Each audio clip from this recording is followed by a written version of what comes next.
तो है दोस्तों, कैसे हैं आप सब। दोस्तों वो क्या है ना, मेरा माइक जो मैंने लिया था जिससे वीडियो बना रहा था, वो माइक थोड़ा सा दिक्कत हो गया था, उसमें कुछ टेक्नोलॉजी ख़राबी आ गई थी और मैंने अब ये नया माइक अप्लाई किया था और नया माइक आ भी गया। और आज की मैं वीडियो अपने न्यू माइक से ही वीडियो बना रहा हूँ और आप लोग कमेंट करके ज़रूर बताइएगा कि ये मेरा नया माइक कैसा लगा आपको, वॉइस कैसी लगी आपको। तो फाइनली दोस्तों, ज़्यादा टाइम ना लेते हुए हम चलते हैं अपनी आज की कहानी की ओर। दोस्तों, आप महसूस करें कि आप कहीं बाहर रह रहे हैं, हॉस्टल में रह रहे हो और आपके साथ में आपका ही दोस्त भूत बनकर रहने लगे।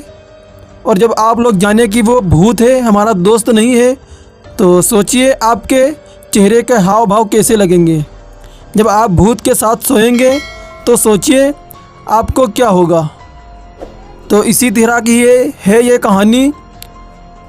ऐसा ही हुआ था उन लोगों के साथ। दोस्तों, 7 से 8 साल पहले की बात है।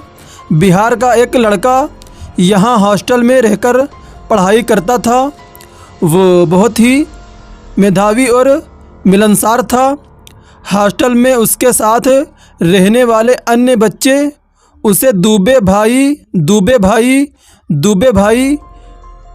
के नाम से जानते थे और उससे बातचीत किया करते थे।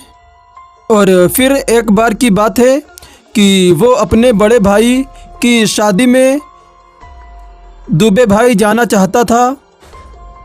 फिर क्या था, उसने हॉस्टल से छुट्टी ली और अपने दोस्तों से सारी बात बताई कि यार मेरे बड़े भाई की ना शादी है, मैं अपने बड़े भाई की शादी में 15 दिन के लिए जाना चाहता हूँ। और फिर दोस्तों, ये बात अपने दोस्तों को बताकर 15 दिन के लिए दूबे भाई अपने गांव की ओर चला गया। हॉस्टल के अन्य बच्चों ने उससे कहा था कि दूबे भाई जल्दी वापस आइएगा, ठीक है ना, आप नहीं होते तो यहाँ कुछ अच्छा नहीं लगता दूबे भाई। और फिर अपने दोस्तों से वादा करते हुए दूबे भाई अपने घर चला गया और अपने घर जाकर अपने बड़े भाई की शादी की और कुछ दिन अपने घर में रुका। और फिर उसके बाद ठीक 15 दिन के बाद दूबे भाई फिर से आकर हॉस्टल में रहने लगा, लेकिन अब वो अपने दोस्तों से कम ही बात करता था। और दोस्तों, मैं आपको बताऊं कि दूबे भाई जब से अपने घर से वापस आया था, वो किसी से ज़्यादा बातचीत नहीं करता था, किसी से भी ज़्यादा नहीं बोलता था, सिर्फ अपने ही काम से काम रहता था। और यहाँ तक कि वो अपने दोस्तों के साथ खाना भी नहीं खाता था और कहता था कि यार तुम लोग खा लो, मैं बाद में खा लूँगा। और फिर अब दूबे भाई के मन पढ़ाई में भी ज़्यादा नहीं लगता था। और फिर जब उसके साथ वाले बच्चे उससे कुछ बात करना चाहते थे तो वो टाल जाता था। वो किसी से कोई भी बात नहीं करता था, बस सबकी बात सुन लेता था। अगर उसके मन में आता था तो बात सुनता था, अगर उसके मन में नहीं आता था तो वो किसी की बात नहीं सुनता था और अपने काम से ही काम रहता था। और एक बार और दोस्तों, मैं आपको बताऊं एक बात कि दूबे भाई दिन भर पता नहीं कहाँ रहता था और रात को केवल दूबे भाई सोने के लिए हॉस्टल में आता था।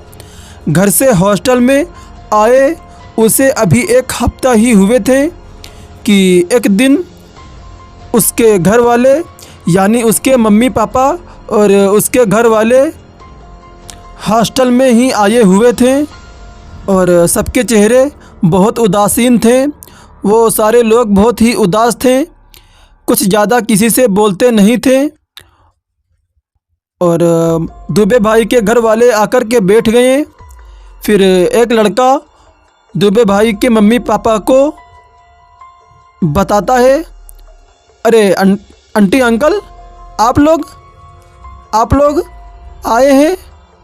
और दुबे भाई तो अभी नहीं है, पता नहीं वो कहाँ रहते हैं आजकल। केवल वो सिर्फ रात को सोने ही यहाँ आते हैं। बाकी अंकल जी हम लोगों को पता नहीं कि दुबे भाई कहाँ रहते हैं, और ना ही ज़्यादा हम लोगों से बात करते हैं और ना ही ज़्यादा किसी से कुछ कहते हैं। बस सिर्फ अपने काम से ही काम रहते हैं। ये सारी बात दुबे भाई के दोस्तों ने बताई दुबे भाई के मम्मी पापा को। और फिर दोस्तों उन लड़कों की बात सुनकर दुबे के मम्मी पापा फाँफ खाकर रो पड़े और बोले, अरे बेटा वो रात को भी कैसे आ सकता है? हम लोग तो उसका सामान लेने आए हैं। अब वो इस दुनिया में नहीं रहा। बेटा हॉस्टल से जाने के बाद हमारा बेटा मोटरसाइकिल से एक रिश्तेदार के वहाँ जा रहा था और उसकी मोटरसाइकिल एक तेज़ आती ट्रक से टकरा गई और वो इसी टक्कर से वहीं पर ही उसका दम टूट गया और उसके प्राण वहीं पर ही निकल गए। और बेटा जब तक के हमका पता मिली अपने बेटा की, तब तक के मेरा बेटा मर ही चुका था, क्योंकि इतनी तेज़ उस ट्रक से मौत हुई थी उसकी। और बहुत तेज़ ही टक्कर होने के कारण से हम लोगों का बेटा मर गया, उसी वक्त ही मर गया था। और फिर इतना कहकर वो लोग और तेज़ रोने लगे और चिल्लाने लगे और दुबे के मम्मी पापा भी रोने लगे। और इधर हॉस्टल के जो बच्चे थे ये बात सुन रहे थे, उन्हें एकदम से लकवा मार गया था और उनके रोए खड़े हो गए थे और उनकी कुछ समझ में ही नहीं आ रहा था और सबके चेहरे पर हवाइयाँ ही उड़ गए थे और सबके तो एकदम से रोंगटे ही खड़े हो गए थे और सारे बच्चे थर थर कांपने लगे। और वो बच्चे यही सोच रहे थे और आपस में बातचीत कर रहे थे, अभी यार जो लड़का हम लोगों के पास सोता था या जिसे वो देखते थे, क्या वो दुबे भाई का भूत था या दुबे भाई की आत्मा थी?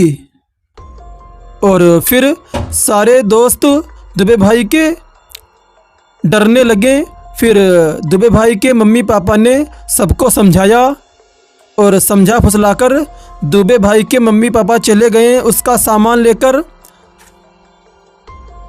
और फिर खैर उस दिन के बाद से दुबे भाई का भूत फिर कभी सोने हॉस्टल के लिए नहीं आया।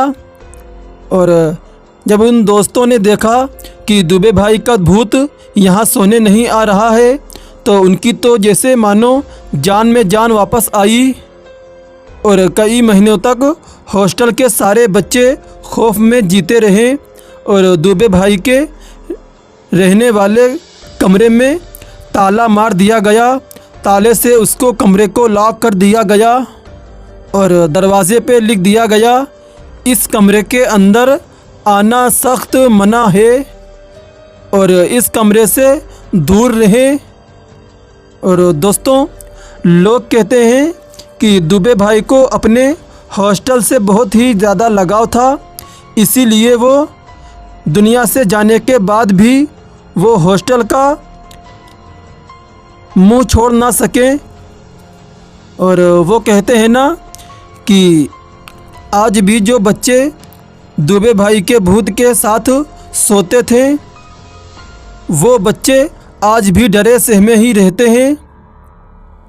और दोस्तों, मैं आपसे पूछना चाहता हूँ कि आप लोगों को क्या लगता है, इस कहानी में कितनी सच्चाई है या फिर इसमें कितनी काल्पनिक कहानी है? ये आप लोग कमेंट करके ज़रूर बताएं। और वॉइस कैसी लगी हमें कमेंट करके ज़रूर बताएं।